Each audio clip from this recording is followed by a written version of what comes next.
Hey everybody, hope all is well. Welcome to the shipyard here. I'm at the main workbench and I want to go over some of the tools that I use and some like the bare minimum you might want to get for yourself if you decide to go ahead and do this on your own. So uh, what I'm going to do here is I'll go over each one, some more than others, and try to explain use that I use for them. Also, maybe some alternative ways. There are more than one way to skin a cat. So if you might not have one tool, you might be able to use another, and I'll see if I can help somebody out in that way. So before I get started, I'm just going to go ahead and readjust this camera, and uh, I'll go over some of these. So hold on one second.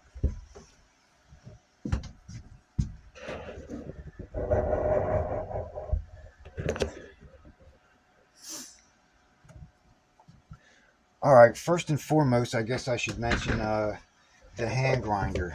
Uh, the hand grinder I use mostly for shaping holes to get these curves, and a lot of heavy duty work like that. Other than that, I really don't use it for much else.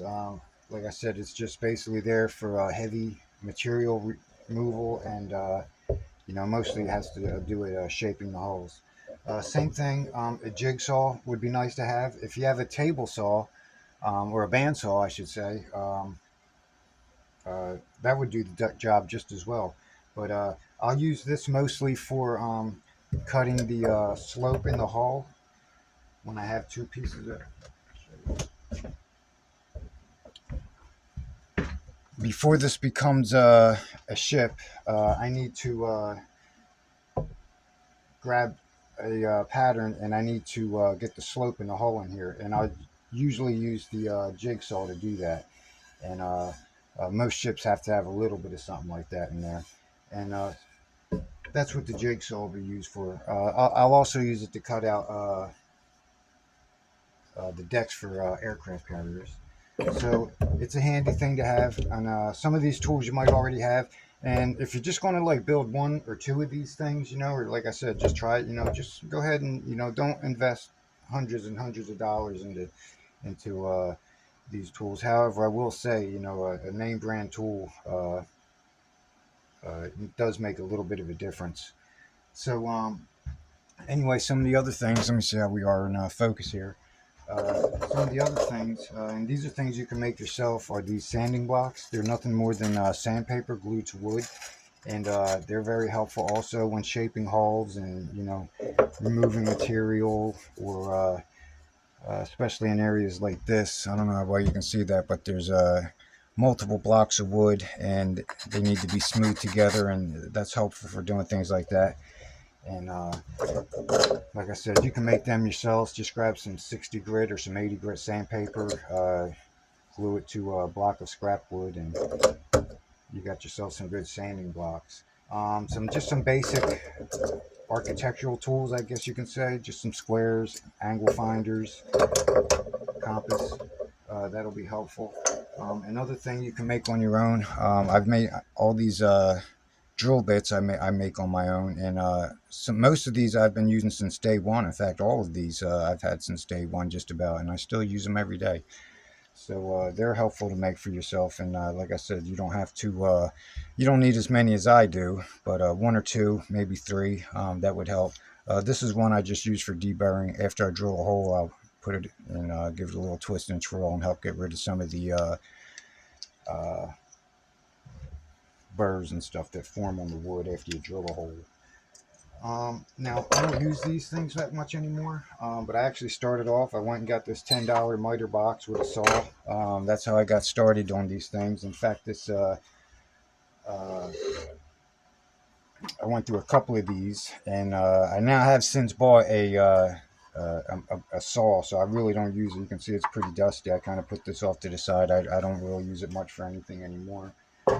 But I do have this little smaller one, and now I can't remember the company that I ordered it from, but if anybody's interested, I'll try to tell you. I've actually gotten quite a few things from this company. They make a lot of nice little tools. I'll show you a few more, I guess you can say advanced tools if you want to get them. But this is very helpful for, of course, cutting small pieces. little pieces like on this bridge wing here, these little thin pieces of wood. You know, this is very good for cutting that. And I still use this pretty often. Sometimes I'll just set it up on the table and just, you know, you can even put a stop on it if you got to cut multiple pieces. So very helpful, little miter box. You'll want to get as many clamps as you can.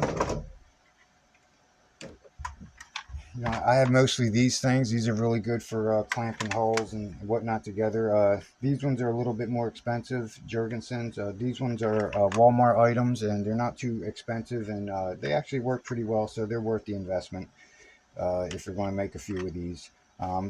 Some of these I've had for years, so you know, as long as you're not beating it up with a hammer, you know, that should last you a while. So you want to get plenty of clamps. Even all these little spring clamps will be helpful and stuff to get. This is another helpful size clamp that I use all the time. These are just little versions of ones I showed earlier, and once again, Walmart. They might even be like $1 a piece. I forget. They're cheap. You know, get as many as you want. So I think I've pretty much gone everything. I do want to thank Mr. Chris Wise for sending me off these sanders. I have been using the cheap Walmart ones, and they don't last very long. And he sent me these, got me right back to work. So once again, thank you, Chris. Really appreciate that. So I guess that's it for right now. I did want you to know that even with the most basic equipment, I'm going to take this camera. Even with some of the most basic tools, I was still able to make this battleship here. So this is one of my earlier ships I made probably about 6 years ago. When I first started doing this, I was getting a little bit, starting to knowing what to do a little bit more, and I started making this battleship. And this battleship was made with nothing more than some of these basic tools I just showed you. You know, I haven't gotten to where the tools that I have now, which I'll go on later. And another quick thing here is why I got these two ships up here. I built them in basically two different ways: a waterline version and a full hull version. Now this Knox class frigate here, that is what you would call a waterline version model, and it just represents the ship as if it was sitting in the water. A full hull model is the whole kit and caboodle, the whole rudders, props, everything, the whole entire ship. And they'll always come with a stand when I build them. But that's the waterline, a little easier to build, of course. So if you want to get started, maybe not try this guy yet, but he shouldn't be too much of a problem. So like I said, this ship here was built with some of the most basic tools. Like I said, I had just started doing this, and I didn't have all the tools that I have now. So you can still build something pretty decent if you don't have much. So hope you all might have learned something, and if it helps anybody out, let me know. If there's anything else you want to know, let me know. I do these unscripted. I have no idea usually what I'm going to say. I have a little bit in my mind. I kind of know what I want to talk about, but it don't always come out that way. And sometimes I forget to say things. And if there's something I forgot to mention, just let me know in the comments, and I'll try to remember to get back to you. So hope you all have a good day, and I'll talk to you all later. Bye for now. Don't forget to like and subscribe.